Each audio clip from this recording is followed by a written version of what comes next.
Now we are going to do the experiment on Schering Bridge. We are going to measure the unknown value of capacitance Cx using the Schering Bridge. Okay. So similar to the Wheatstone's bridge also, here we have a oscillator. Okay, and so this is an AC bridge. Okay, so only we have a step down transformer which is connected with an oscillator.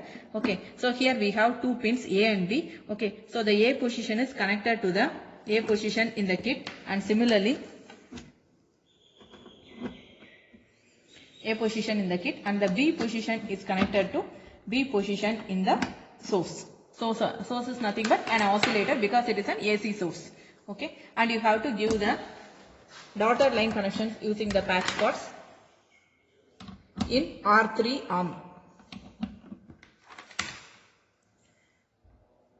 And similarly here in the R4 arm also we have to give the dotted line connections.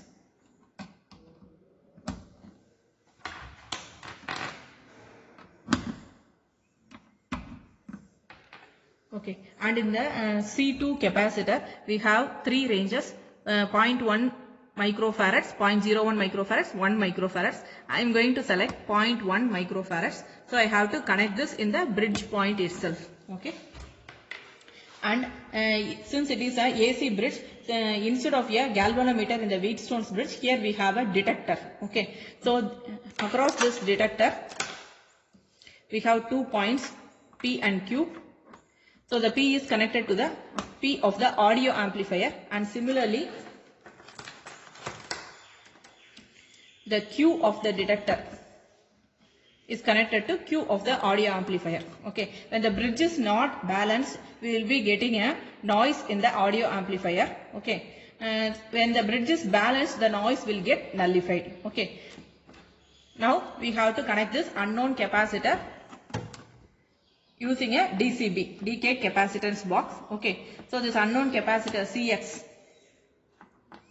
across this we have to connect a decayed capacitance box. Now this decayed capacitance box is a 4 pin knob. Here we have the 0.001 microfarads, 0.01 microfarads, 0.1 microfarads and 1 microfarads. I am going to select the 0.1 microfarads range here. Since I have chosen C2 also in the 0.1 microfarads, I am going to adjust this 0.1 microfarads knob for different values of Cx. Okay, and for this if the bridge is not balanced, we will be getting a sound. Okay, we have R3 and R4 as the adjustable potentiometer resistances. Okay, by adjusting this R3 and R4, we have to nullify the noise produced in the audio amplifier. Okay, for coarse adjustment, we can use this R3, and for fine adjustment of noise to nullification, we can adjust R4.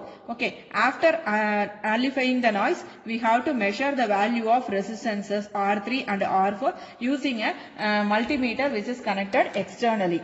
Okay, by switching off the kit. Okay, now we will start conducting the experiment. So initially you keep the power switch in the on position and you set the value of Cx to 0.3 microfarads. Okay, now you will be having a minimum value of sound. Okay, so you for coarse adjustment you adjust this R3. If the sound is increasing, you have to adjust the potentiometer in the reverse direction.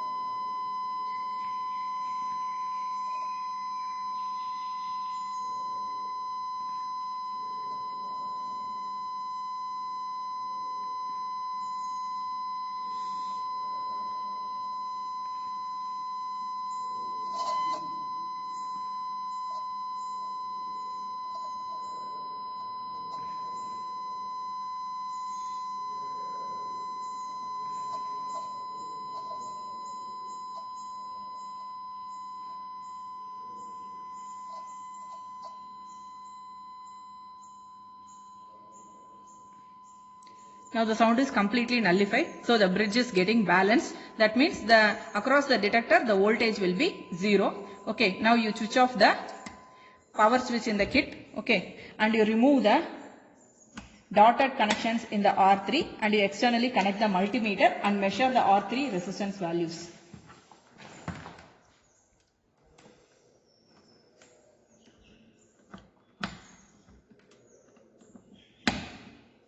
You keep the multimeter in the resistance mode. Okay, I have kept it in the 20 kilo ohms resistance mode.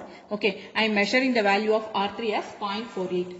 Okay, so the first reading is C2 is nothing but 0.1 microfarads and R3 is nothing but 0.48.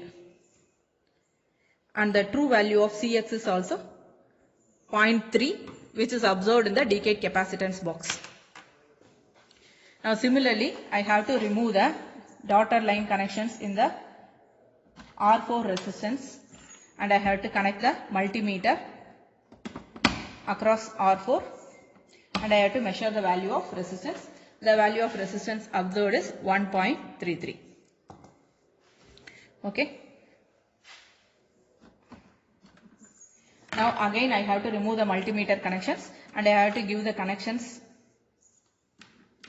in the dotted line mentioned in R4 and similarly I have to reconnect the removed connections in R3 dotted lines also.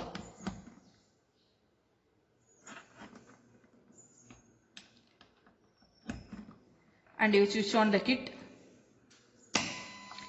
You adjust the value of Cx to 0.4 microfarads now. Okay, and for this the value of C1 is fixed only 0.1 microfarads. Okay, again you will be hearing the sound from the audio amplifier. You adjust the R3 and R4 values such that the noise gets nullified. If the noise is increasing, you adjust the potentiometer in the reverse direction. For fine adjustments, we can use R4.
Now the noise is completely nullified. Okay.